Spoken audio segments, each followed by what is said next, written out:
What's good, y'all? Welcome back to the channel. I'm sorry I look a fucking mess right now. I literally just woke up from my nap, you know what I'm saying? But I wanted to come on here and talk about the White Lotus because before that nap, I finished this show, bro. I literally took these notes and then just took a nap, bro. So I wanted to come on here and talk about the White Lotus because I didn't even think I would be on here talking about it. If I did, I thought it was going to be negative because keeping it a thou wow, I started it like a month and a half ago and I made it like halfway through the first episode and I wasn't feeling it. I'm sorry. I wasn't feeling it. But before we get even further into the show, I hope you're smoking along with me, staying high with me, staying hydrated with me. We are smoking on, I forgot, but we're going to be lighting this up. We're going to be talking about the White Lotus. So if you're smoking along with me, now's your chance. Let's fire it up. Let's talk about season 1.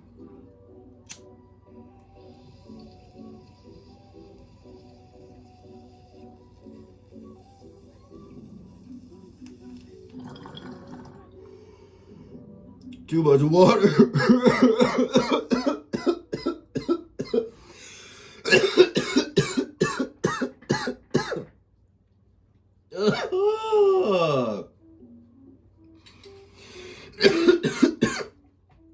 Too much water in this shit is some gas. What the fuck? Okay. So before we get into it, the White Lotus is a limited series on HBO or on Max, but it is classified as an HBO original. It has a crazy cast, and it's an anthology series. I just finished season 1. A little bit of a slow start. Great cast though. And a great score that also grew on me. I thought it was so weird. Not because of the type of music, but I'm just so used to Americans using music like this in a weird way. I hope you know what I'm getting at. But the score is great and it's so unique and it's so refreshing and it's so just it genuinely fits the vibe. And I've heard that in season 2 that the music also has that same effect where it really fits the vibe and it's a great score. Like I said, it does have a slow start. It took me a while to get into it, but that feeling that something's off somehow becomes suspense. The more you watch it, the better the show gets. And I saw this TikTok even where she's like, I'm not sure if I'm into this. And halfway through, she's like, what the fuck is going on? Because bro, I don't know how it kept me so hooked. I started watching it again yesterday, the day before yesterday. And I just finished it yesterday. So in 2 days, I just binged it. Obviously, it's only 6 episodes, which I love. I love short TV series. I love limited series. 10 episodes or less, you're really hitting my sweet spot, bro. That's why I love Succession so much, but it really keeps you invested somehow. I'm not really gonna get into spoilers because I think that you guys should watch this.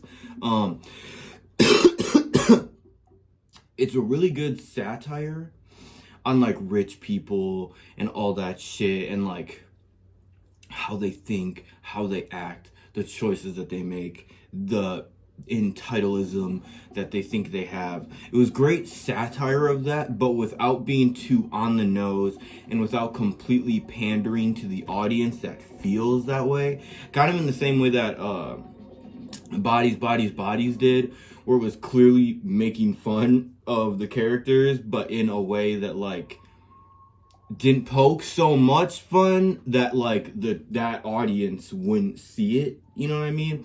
I think it's that scene in Euphoria where they're like, is this fucking play about us? I think this is what rich people gotta think when they watch White Lotus.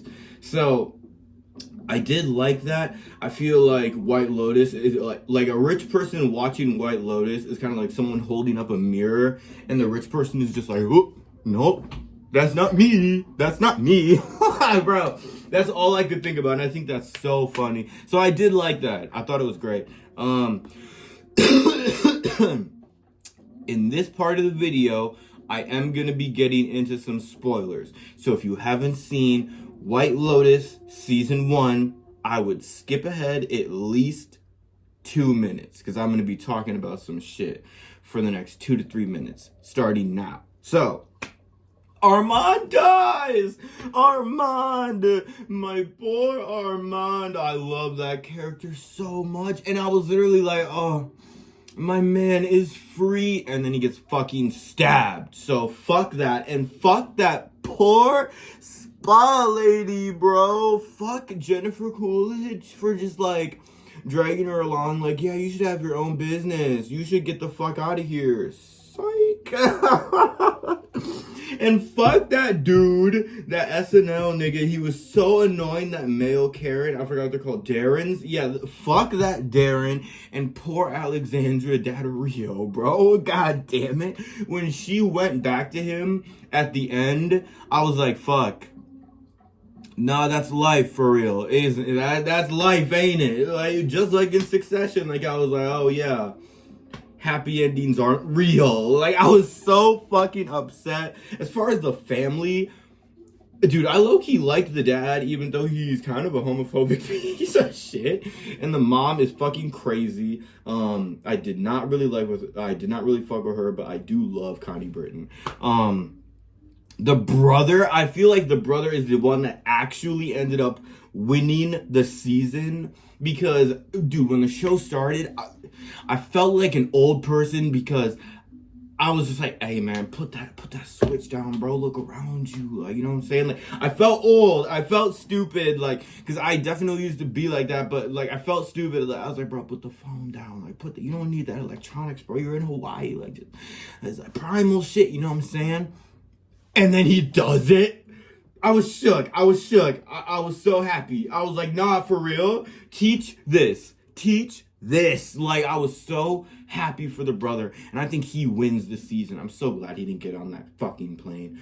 That's the only happy ending. Like, because, bro, Jennifer Coolidge and Greg, I don't like Greg. And Jennifer Coolidge is so fucking sexy in this season and is so great in this season, but I did not fucking like her character. I did not like the way she dragged that poor black lady along, you know what I'm saying? But as far as the friendship dynamic between Olivia and Paula, they were like the characters that weren't very redeemable. Like, Paula is cool, you know what I'm saying? But I feel like she's doing everything for the wrong reasons. And at the end of the day, she is still latched to these fucking white people, which is how I used to be when I was in high school. I would preach eat the rich while having a rich white best friend, you know what I'm saying? And I would like tell myself, oh, well, nah, it's cool because I'm flipping the script. I'm exploiting them. But at the end of the day, like, I still fuck with him, and I would obviously still take advantage of his riches, you know what I'm saying? Which does not make me any better than him. That just makes, whatever. It's a weird gray area.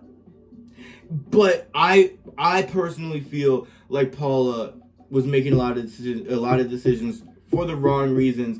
And look, bro, even if you are exploiting these white people, you know what I'm saying? You are laying in bed with Sydney Sweeney. You're laying in bed with Sydney Sweeney, you know what I'm saying? Whole time you got this nigga that you met on the island, and you're like, nah, like, hit this lick while we're on the boat real quick. Like, low key, you are no better. I'm just saying. However,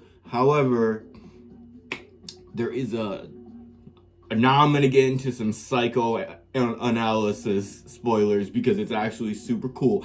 The dichotomy of their characters was low-key like presented more throughout the books that they were reading, like throughout the series.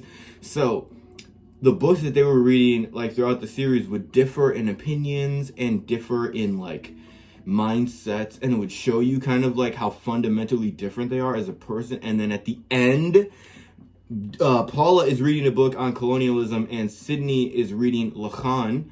And Lacan was literally like, I can't fix you. To be human is to be fundamentally broken.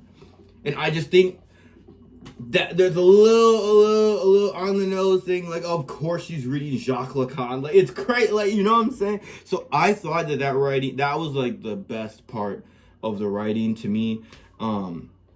Jennifer Coolidge gets her closure in a way, you know what I'm saying? She spreads her ashes, but at the end of the day, she's still with Greg, and Greg is a fucking slime ball, and I'm about to start watching season 2 because I know that Greg's a slime ball, bro. That cough ain't real.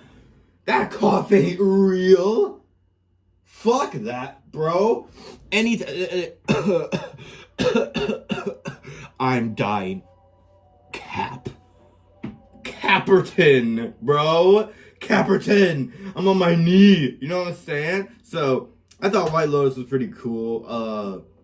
I'm giving it a 3 out of 5. I liked it, but I did think it was kind of a slow start. I did fuck with it though, you know what I'm saying? There were like some things here and there, you know what I'm saying? But as far as like an overall TV season, I thought it was solid. I think it's a 3 out of 5. I think it's super good. I'm about to start watching season 2, so we're gonna come out with a video on that. So I hope you're subscribed, bro. We're almost to 200 subscribers, and I got something crazy planned for 200 subscribers. And we're getting there, bro. We're getting there. We're only 9 away. We're 9 subscribers away. So if you want to be part of that first 200, I'm dropping something crazy at 200 subscribers. Hit the sub button. Hit the bell. Hit the like button, you know what I'm saying? And I'll see you guys in the next one. That's just how it's finna be. So, I love you guys. See you guys. Peace.